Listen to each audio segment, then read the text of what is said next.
Y dice la palabra de Dios, la leemos con reverencia.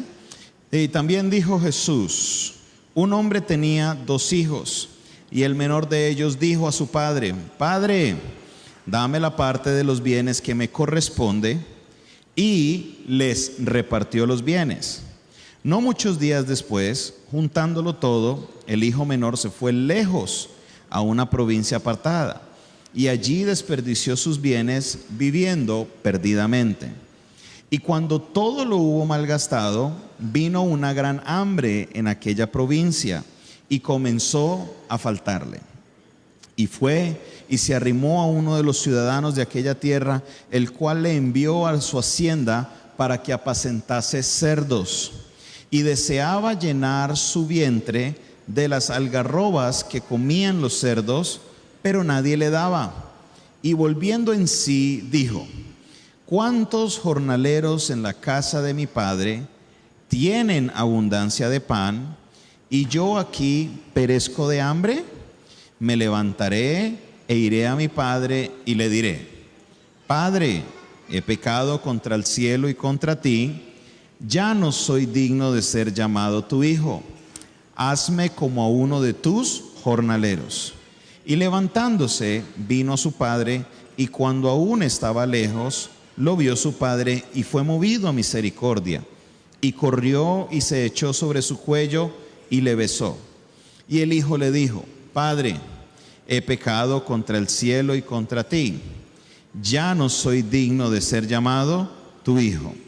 Pero el padre dijo a sus siervos: sacad el mejor vestido y vestidle, poned anillo en su mano y calzado en sus pies, y traed el becerro gordo y matadlo, y comamos y hagamos fiesta, porque mi hijo muerto era y ha revivido, se había perdido y es hallado. Y comenzaron a regocijarse. Y su hijo mayor estaba en el campo, y cuando vino y llegó cerca de la casa, oyó la música y las danzas, y llamando a uno de los criados le preguntó qué era aquello. Él le dijo: tu hermano ha venido, y tu padre ha hecho matar el becerro gordo por haberle recibido bueno y sano. Entonces se enojó y no quería entrar. Salió por tanto su padre y le rogaba que entrase. Mas él respondiendo dijo al padre: he aquí tantos años te sirvo, no habiéndote desobedecido jamás, y nunca me has dado ni un cabrito para gozarme con mis amigos.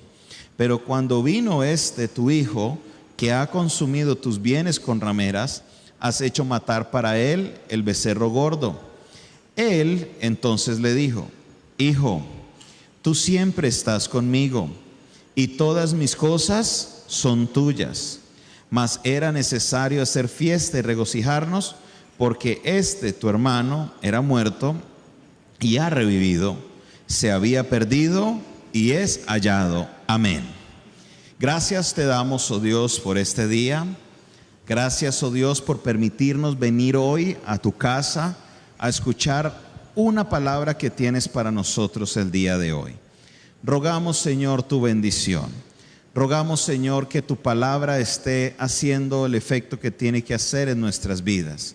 Rogamos, oh Dios, que esta palabra sea comprensible y que podamos, Señor, colocarla en práctica, que el verbo se haga carne en mi vida. Dios, te pido que seas tú redarguyendo nuestros corazones, que podamos, Padre Celestial, colocar esta palabra en práctica y que podamos regresar como el hijo pródigo a la casa del Padre. En el nombre de Jesús, amén y amén. Pueden tomar asiento. Vamos a mirar la parábola del hijo pródigo desde 3 puntos de vista. Primero vamos a mirar la parte de lo que es la historia, lo que sucede. Segundo, vamos a entender los conceptos de Dios divinos que Él nos quiere enseñar por medio de su parábola. Y tercero, vamos a entrar en una aplicación. El hijo pródigo es una parábola, es una manera que Jesús utiliza para ilustrar. Dice la Biblia, Jesús le dice que es una manera para que ellos entiendan el reino de los cielos. En otras palabras, dicen los teólogos, es una manera terrenal de explicar algo que es celestial. En esta parábola Jesús explica que habían 2 hijos. ¿Cuántos hijos habían? En el hijo menor se va donde el padre y le dice: Padre, necesito mi herencia. A esto nosotros le conocemos como heredar en vida. Y el padre accedió a sacar la herencia. Nótese que el texto dice que el padre les repartió, está hablando en plural. En otras palabras, no solamente heredó al hijo menor, sino que también heredó al hijo mayor. Es muy importante que usted tenga esto en cuenta para más adelante. El hijo menor reúne todo el dinero y se va a una provincia lejana, y en esa provincia lejana empieza a malgastarse todo su dinero, hasta que llega un momento que obviamente el dinero se le acabó, los recursos se le acabaron, y esto es agudizado porque aparte de que se le acaban los recursos, resulta que viene un hambre sobre el pueblo. Como quien dice, tras de gordo, hinchado. Y esta crisis lo lleva a él a ir a buscar trabajo. Y en la búsqueda de trabajo, él está tocando puertas, y no, ninguno le da trabajo, hasta que alguien le dice: vea, vaya a mi finca que ya yo tengo unos cerdos para que usted los cuide. Y aquí quiero hacer una pausa para que usted entienda realmente el contexto de lo que quería decir apacentar cerdos. Para el pueblo judío, que es el pueblo al que Jesús le estaba hablando, el cerdo es un animal inmundo. Ellos no comen el cerdo, no lo consumen, porque para ellos es un animal que es sucio. Para ustedes es normal comerse una bandejita paisa con un chicharrón, o al menos una frijolada con chicharrón, o comerse diferentes comidas que provienen del cerdo, tocineta y demás. Pero para el judío no lo es, para ellos es una carne inmunda. Entonces, para efectos de ilustrarle a usted lo que quería decirles Jesús, vamos a cambiar el concepto de cuidar cerdos y vamos a irnos al Asia, al continente asiático, que estoy seguro usted por los medios sociales ha visto que en Asia consumen cucarachas. Allá para ellos es un tipo de comida, y al ser una comida que es solicitada, hay granjas, hay fincas, como hay criaderos de pollo, como hay criaderos de vacas, como hay criaderos de conejos, también tienen criaderos de cucarachas. Y hay personas que se dedican a lo que llaman el cultivo de las cucarachas. ¿Cuántos de ustedes pedirían un trabajo en la granja La Cucaracha? Se imaginan el himno nacional de la finca, ¿no?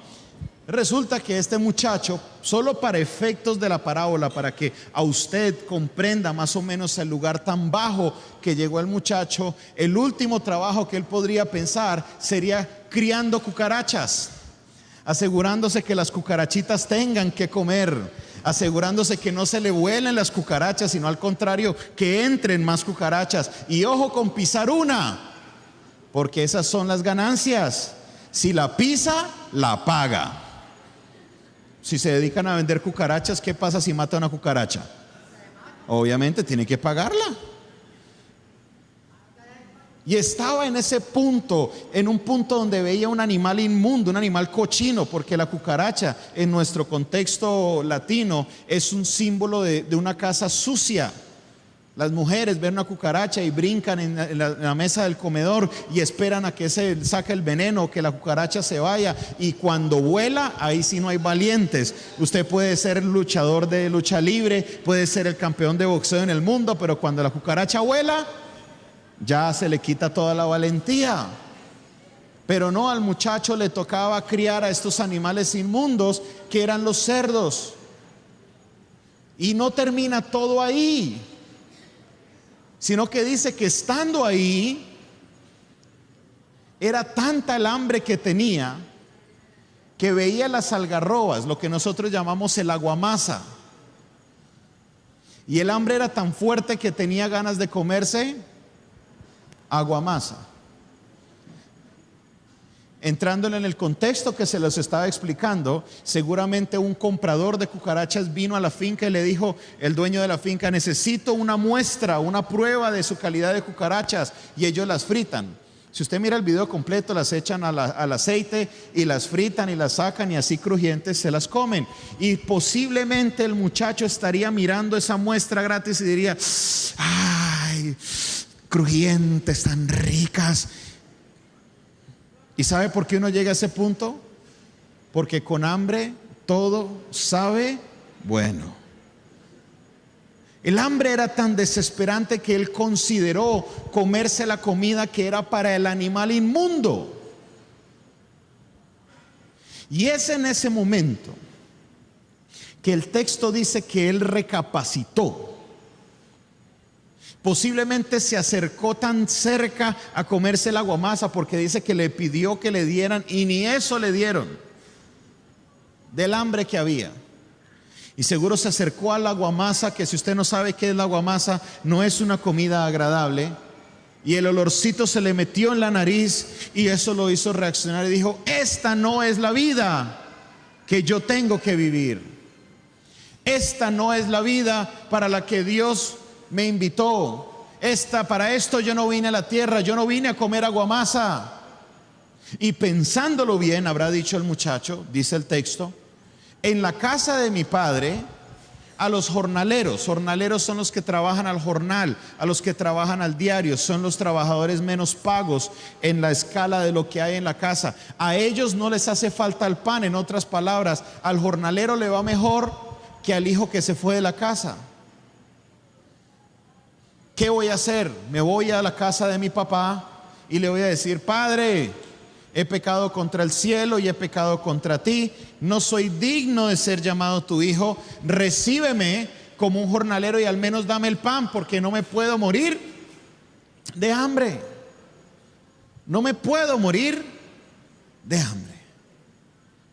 Y eso justamente hizo, se preparó, arregló, posiblemente practicó el discurso y llegó a la casa del padre, pero desde lejos el padre lo había visto y apenas lo vio arrancó a correr a donde estaba su hijo y lo abrazó y le besó en el cuello. Y en ese momento él le dice: Padre, he pecado contra el cielo y he pecado contra ti, no soy digno de ser llamado tu hijo, hazme como a uno de tus jornaleros. Pero el padre no le dice nada, solo le dice a los criados: traigan la ropa nueva, traigan un anillo.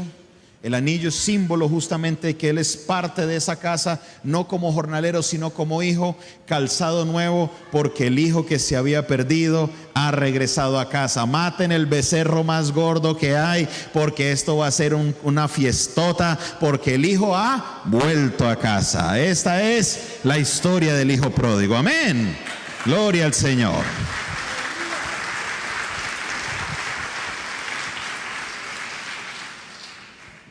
Ahora, vamos a entender varios conceptos importantes que debemos tener claros y que de alguna manera están malentendidos con la parábola del hijo pródigo. Tendemos a pensar que el hijo pródigo es aquel hijo que conoció la palabra, se descarrió o se fue del camino y de repente decide regresar a los pies de Cristo, y eso no es literalmente lo que quiere decir Jesucristo.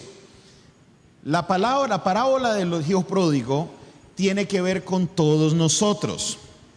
Todos nosotros fuimos o somos hijos pródigos. Levante su mano y diga: yo soy un hijo pródigo. Dígalo fuerte.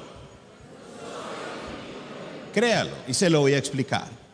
Cuando Dios crea a Adán y Eva, ellos fueron creados en el huerto del Edén. Dios les dijo: permanezcan, vivan ahí, estén todo el tiempo. Y había una comunión, era un lugar donde el hombre tenía una comunión con Dios. Pero a raíz del amor que Dios tuvo hacia el ser humano, el hombre se le torció. Esto es difícil de entenderlo porque en el contexto de amor que entendemos no nos hace o no nos lleva a comprender que el mal haya entrado al hombre por amor. Le explico. ¿Cuántos hay casados aquí? Levanten la mano. Los casados. Okay, bueno, listo. Pregunta: si usted como esposo, cuando le va a pedir la mano a su esposa, le va a decir: quiero que te cases conmigo, saca un revólver y se lo coloca en la cabeza a ella y le dice: cásate conmigo, ¿qué va a decir ella? Tiene el revólver en la cabeza, ¿va a decir que no? Va a decir que sí, obviamente, porque no le queda de otra. ¿Eso es amor? ¿Qué piensan? Nos levanta la mano los que creen que eso no es amor. ¿Cierto que no? Porque está obligado. El amor se da ¿Cuándo? De todas las opciones que podían haber, porque usted como esposo de la casa no es el único hombre que existe en la tierra, y mujeres que son esposas de la casa no son las únicas mujeres que existen en la tierra.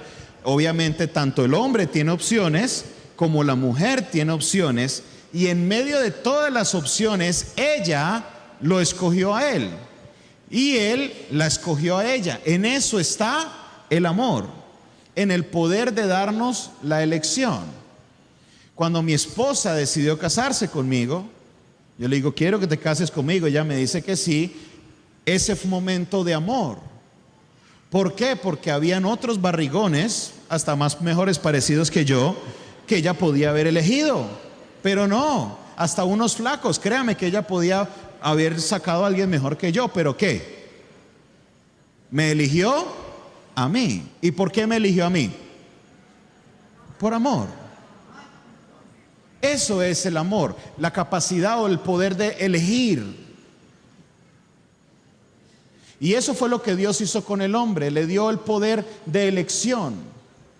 Le dijo, aquí está el camino del bien, puedes escogerlo, y aquí está el camino del mal, tú lo puedes escoger. Eso se hizo por amor. Imagínese que Dios le hubiera dicho al hombre, solamente puedes pensar y hacer las cosas buenas. Olvídese de todo lo malo. Dios podía hacerlo, Él tiene el poder. ¿Pero eso es amor? No, porque es como colocarle la pistola en la cabeza y decirle, o amas a Dios o no hay de otra. El amor está cuando el hombre, el ser humano, tiene todas sus opciones abiertas y sin embargo decidimos buscar a nuestro Dios. Amén. Pero en ese poder de la elección resulta que la serpiente tentó a Eva y le dijo, si te comes de este fruto, vas a tener ahora el conocimiento, vas a tener la ciencia del bien y del mal. ¿Y qué hizo Eva? ¿Lo pensó 3 veces? No, se lo comió y convenció a Adán para que comiera también, porque la idea que les vendió Satanás es que ellos iban a ser iguales a Dios. Y es ahí donde en el poder de la elección el ser humano escoge el camino del mal. Es ahí cuando el hijo pródigo, el ser humano, se fue de la casa a derrochar todo lo que el padre le había entregado. Y todos nosotros estuvimos en esa parte de nuestra vida. Posiblemente no lo hicimos como el hijo pródigo, que lo derrochó con rameras, pero posiblemente derrochaste tus recursos con la mentira, con una persona con la que no tenías que haber estado, con amistades, con el robo, con el alcohol, con la droga. Ideas para derrochar los recursos que el Padre nos ha dado sobran.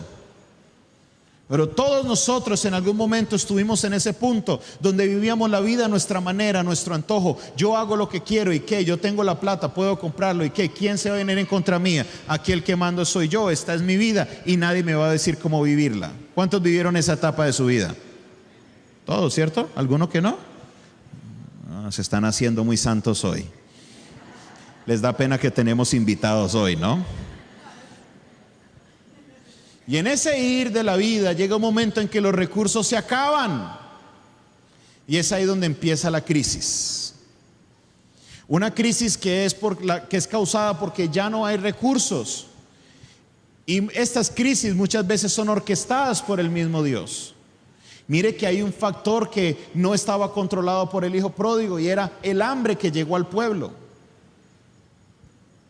El hambre que llegó al pueblo no era culpa del hijo pródigo, pero fue algo permitido por Dios para llevar al hijo pródigo a un punto en el que él tenía que recapacitar. Y en esta crisis, él pensó en diferentes soluciones. Él pensó que a lo mejor podía ayudarle el que sale en la televisión, que llame al número que le van a decir el número de la suerte y que con eso cambiaría su suerte. A lo mejor fue donde el que le lee las cartas, a lo mejor fue donde el brujo que le dijo, venga, le hago una limpieza porque a usted le está yendo muy mal. Este es el hijo pródigo tocando las puertas hasta que llega una donde sí toca fondo, pensando que va a encontrar la solución en ese lugar. Y esa solución, la única solución que encontraba el hijo pródigo para saciar su hambre, era comer la comida de los cerdos. Y todos los que ahora están con Cristo en este momento pueden decir que el momento en el que encontraron a Cristo fue justamente ese momento, cuando estaban a punto de comer aguamasa y Dios los hizo recapacitar. Vino Cristo con su palabra a sus vidas y los trajo de regreso a la casa del Padre para encontrar la reconciliación con Él. Cristo nos llevó al arrepentimiento, a confesar nuestro pecado, a reconocer que hemos pecado contra el cielo y contra Él y que no merecemos ser llamados sus hijos. Pero dice la palabra de Dios en Juan capítulo 1 versículo 12, que a todos los que le recibieron, que a todos los que le creen en su nombre, les dio la potestad de ser hechos hijos de Dios. No porque lo merecemos, sino porque Él en su gracia así lo ha querido, así lo ha planeado, y hoy podemos decir que somos hijos de Dios. ¿Hay algún hijo de Dios aquí presente en esta tarde?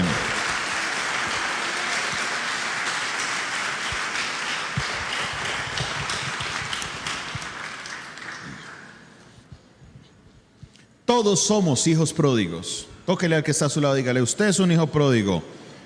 Y usted respóndele: usted también. Todos fuimos ovejas que nos fuimos fuera, nos fuimos lejos. Y es aquí donde viene la parte aplicativa, donde quiero que me presten atención atentamente. Así como veíamos las instancias que vive el ser humano, todos los que estamos aquí presentes estamos en alguna de las 4 etapas presentadas. Posiblemente te invitaron hoy y usted dirá: bueno, voy a ir porque es chévere, voy a ir porque me llevan de la mano, voy a ir porque la muchacha que me invitó es bonita, porque el joven que me invitó es bien parecido. No sé cuál sea la razón que usted esté aquí, pero posiblemente estás en la estancia de tu vida donde vives la vida a tu modo, vives la vida a tu manera. Estás en una provincia lejana, malgastando lo que el Padre te ha entregado, viviendo la vida a tu manera, viviendo la vida a tu modo. Posiblemente estás en la segunda etapa, que es la etapa de crisis, que ha llegado un momento en tu vida en que estás pasando crisis que nunca te imaginaste que ibas a pasar. Cosas que están fuera de tu control y has intentado de todas las maneras y no has podido salir adelante. Posiblemente estés en la estancia de recapacitar, que estás a punto de tomar la aguamasa, estás a punto de coger lo más inmundo y has recapacitado y estás diciendo: esta no es la vida que Dios tiene para mí, yo tengo que hacer algo al respecto. O posiblemente hoy viniste a la casa de Dios ya camino regreso a casa diciendo: yo quiero reconciliarme con el Padre y este es el día en el cual voy a confesar mi pecado y voy a esperar que mi Padre me reciba de nuevo en su casa, así sea como un empleado, pero voy a entrar a la casa del Padre. Cualquiera de las 4 etapas que usted esté viviendo en este momento, cualquiera de las 4 etapas con las que usted se identifique en esta etapa de su vida, la finalidad suya, la única manera en la que usted va a poder sentirse bien y encontrar la respuesta para su problema es en la casa del Padre.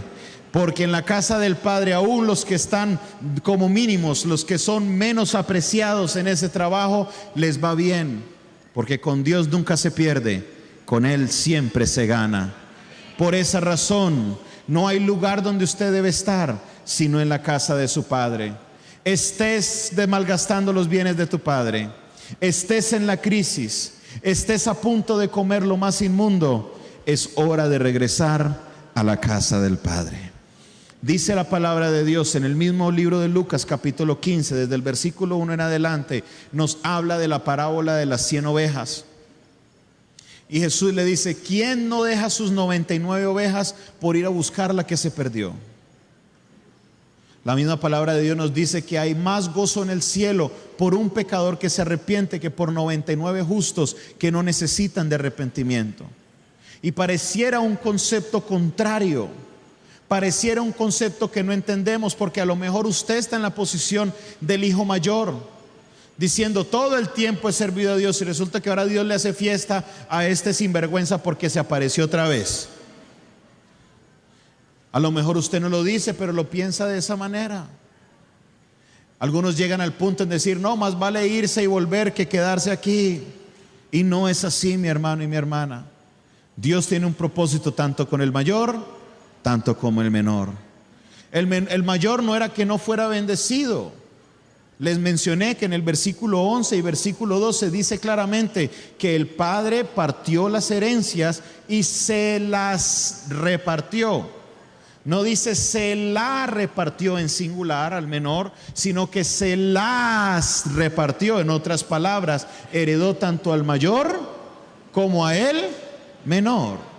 Y en el concepto judío de herencias no es como el concepto que tenemos nosotros hoy en la cultura occidental, donde si hay dos hijos, la herencia se parte en dos y se le da a todo mundo por partes iguales. No, la herencia en el concepto judío, si son dos hijos, la herencia se parte en tres partes. Y al hijo mayor le dan dos partes, y al hijo menor le queda la tercera parte de la herencia. Cuando el padre le dio la herencia, le dio la doble parte al hijo mayor y solo le entregó una tercera parte al hijo menor. ¿Era el hijo mayor bendecido? Más que al menor. Y esa es muchas veces la posición en la que estamos. No entendemos por qué se hace fiesta, pero solo un padre entiende y sabe cuando ha visto a su hijo estar muy lejos y lo ve regresar a casa, la alegría, el calor, el amor que eso produce en su corazón. Y eso es lo que nos está diciendo el Señor en este día, que cuando un hijo regresa a su casa, cuando un hijo regresa a los brazos del Señor, hay gozo en su corazón, y Él manda a matar el becerro más grande, saca las columnas más grandes, prende esa fiesta y hace la mejor fiesta del mundo, porque el hijo que estaba muerto ahora ha regresado a casa. Qué alegría produce esto en el corazón de Dios.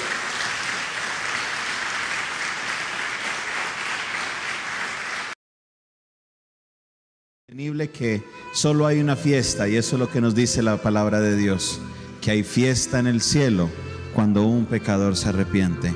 Este es el momento de regresar a casa, de recibir el abrazo del Padre, de recibir el amor que solo Él te puede dar.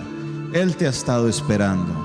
No tengas temor, Él no te va a juzgar, Él no te va a dejar como un jornalero, al contrario, te recibirá como el hijo que eres, te colocará de nuevo en tu lugar y te volverá a ser llamado un hijo, no un esclavo, sino un hijo para la gloria de Dios.